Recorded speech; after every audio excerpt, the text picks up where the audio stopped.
ये जीएसटी क्या है? 1 जुलाई से भारत वस्तु और सेवा कर की शुरुआत करेगा। पहले यदि आप विनिर्माता थे तो आपसे एक कर वसूला जाता था जिसे उत्पाद शुल्क या एक्साइज कहते थे। वस्तुओं को मुंबई जैसे बड़े शहरों में बेचना है, प्रवेश कर ऑक्ट्रॉय चुकाइए। अपनी दुकान से माल बेच रहे हैं, बिक्री कर। खरीदी कर रहे हैं, वैट चुकाइए। मूल्य सम्मार्जित कर, सिनेमा, मनोरंजन कर। आप पेशेवर फोटोग्राफर है, सेवा कर। अपना मकान किराए पर उठा रहे हैं, फिर से सेवा कर। किसी चीज का आयात कर रहे हैं, सीमा शुल्क। विदेशी गाड़ी खरीद रहे हैं, विलासिता कर। कर कर कर। अमेरिका के संस्थापक पिताओं में से एक और $100 की नोट पर चमकते चेहरे बेंजामिन फ्रैंकलिन ने एक बार कहा था, जिंदगी में केवल 2 ही चीजें तय हैं, मौत और कर। हर एक सरकार अपने खजाने को भरने के लिए नए कर की इजाद करती है। अब भला और कौन सा कर मैं लाऊं? राजनीतिक विपक्ष पहले से ही बहुत देरी करवा चुका है। 160 देशों में भारत से पहले ही जीएसटी है। कुछ देशों में तो यह 1950 के दशक में ही आ चुका था। तो क्या हमें चिंता करनी चाहिए कि इसकी वजह से हमें ज्यादा कर अदा करने होंगे, या हमें खुशी होनी चाहिए कि कर कम होंगे? आइए देखें कि जीएसटी आपको और मुझे किस तरह प्रभावित करेगा। एक उदाहरण ले, मारुति स्विफ्ट पेट्रोल गाड़ी की मुंबई शहर में जीएसटी के पहले और जीएसटी के बाद। समझिए कि गाड़ी का दाम 100 रुपए है, जैसे कि केंद्रीय उत्पाद शुल्क 12.5%, सेस 1%, प्रवेश कर 4.5%, वैट 13.5%, भाड़ा 5 और बीमा 2%। कुल मिलाकर दाम बनता है 143।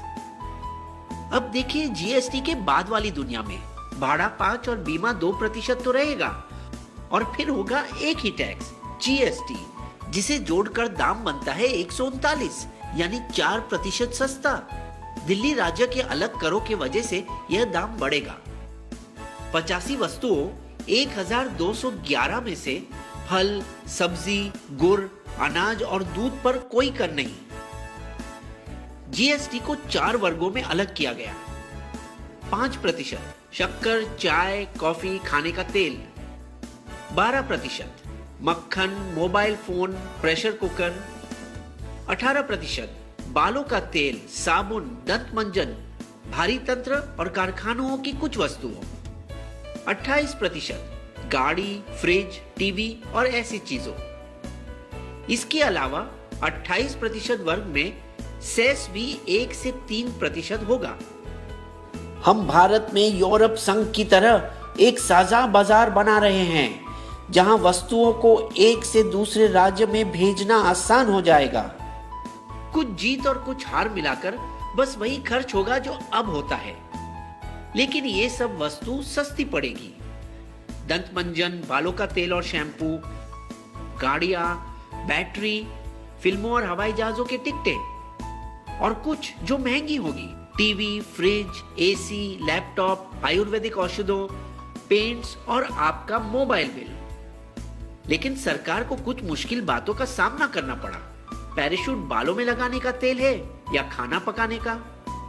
यदि ये खाना पकाने का तेल है तो इसे अनिवार्य वस्तु माना जाएगा और इस पर कम कर होगा 5%। विक्स की गोली दवाई है या मिठाई?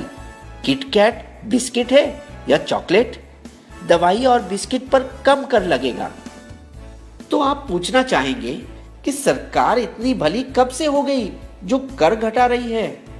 लेकिन वास्तव में सरकार और ज्यादा मालामाल होगी। जीएसटी के लागू होने के बाद भारत की अर्थव्यवस्था को 4.2% का फायदा होगा। जीएसटी से राज्यों के बीच अंदरूनी व्यापार बढ़ जाएगा। इसे कहते हैं जीत जीत वाली बात। कर भी कम और सरकार भी अमीर। क्या आपको हमारी कहानी पसंद आई? तो आइए बन जाइए बिस्बो के दोस्त और सब्सक्राइब करके हमारे फ्री मेंबर बन